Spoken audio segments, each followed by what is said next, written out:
देश जो है वो इस तरह के आतंकवादियों के संरक्षक बने हुए हैं, संरक्षण दाता है, वो न तो जो है इंसानियत के हितैषी है, न इस्लाम के हितैषी।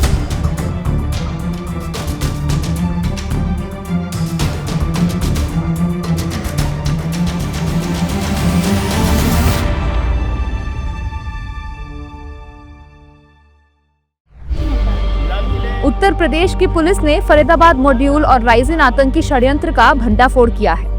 दक्षिण भारत में आईएसआई राइजिन केमिकल अटैक प्लान कर रहा था। इससे पाकिस्तान भी बेनकाब हुआ है। फरीदाबाद मॉड्यूल और राइजिन टेरर प्लॉट का पर्दाफाश होने से एक बात तो साफ हो गई है कि पाकिस्तान भारत के अंदर किस तरह से गहराई तक घुसपैठ करने की कोशिशों में जुटा हुआ है। दिल्ली के लाल किला मेट्रो स्टेशन के पास ब्लास्ट करने वाले फरीदाबाद मॉड्यूल ने करीब 3000 किलोग्राम अमोनियम नाइट्रेट जमा कर लिया था। इससे साफ जाहिर है कि भारत में तबाही मचाने के लिए कितने बड़े स्तर पर हमलों की प्लानिंग की जा रही थी। दिल्ली ब्लास्ट की जांच में अल फलाह यूनिवर्सिटी को शक के घेरे में रखा गया है, जिसे लेकर बीजेपी नेताओं ने कहा है कि ये बहुत दुख की बात है कि विस्फोटों का एक नया दौर शुरू हो गया है। देखो, ये मुझे बहुत अफसोस के साथ कहना पड़ रहा है, ये इंटेलेक्चुअल जो टेररिज्म का एक नया दौर शुरू हुआ है, एक पढ़े लिखे विस्फोटकों का एक नया दौर शुरू हुआ है, वो देश के हित में नहीं है, किसी के भी हित में नहीं है।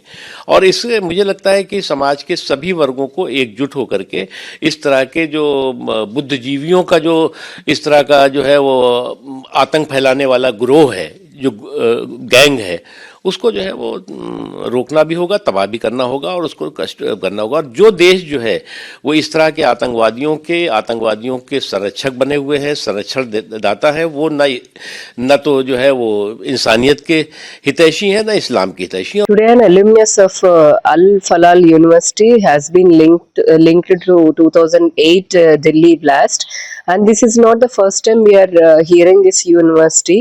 This university name has been surfaced earlier also in Jaipur blast and Ahmedabad blast and Delhi again now.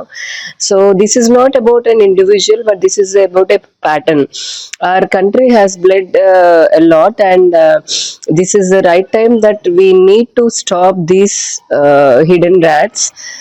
I request and I urge the younger generation to be more vigilant and be participant to protect our own country and support the government of India in its action to eradicate this urban Naxalism and also terrorism from the country.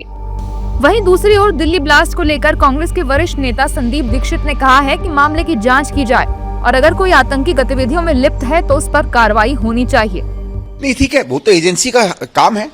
मैंने तो केवल इतना सुना था कि कुछ दिनों पहले इन्होंने 3 डॉक्टरों को अरेस्ट किया था और फिर कहा था कि कोई सबूत नहीं मिला, इसलिए हमने उनको छोड़ दिया। अब वो 3 भी क्या यहीं यूनिवर्सिटी के थे, मुझे तो ज्यादा इसमें आइडिया है नहीं। तो आपको लगता है कि 200-300 पर आपका शक है, इन्वेस्टिगेट करिए। फिर जब इन्वेस्टिगेशन एजेंसी किसी हल पर पहुंचेगी, किसी नतीजे पे पहुंचेगी, तभी हम लोग कुछ कह सकते हैं। लेकिन अगर कोई आतंकी है और आतंकी गतिविधियों में लिप्त है तो फिर उसको तो सजा होनी चाहिए। दिल्ली बम ब्लास्ट मामले में एनआईए ने महत्वपूर्ण खुलासे किए हैं, जिसमें पाकिस्तान के आतंकी नेटवर्क की संलिप्तता स्पष्ट हुई है। गिरफ्तार आतंकियों, विशेषकर मुजम्मिल, आदिल, शाहीन और इरफान के मोबाइल फोन से डिलीट किया गया डेटा सफलतापूर्वक रिकवर कर लिया गया है। इस डेटा में बम बनाने से जुड़े वीडियो और रासायनिक प्रतिक्रियाओं से संबंधित शोध सामग्री मिली है।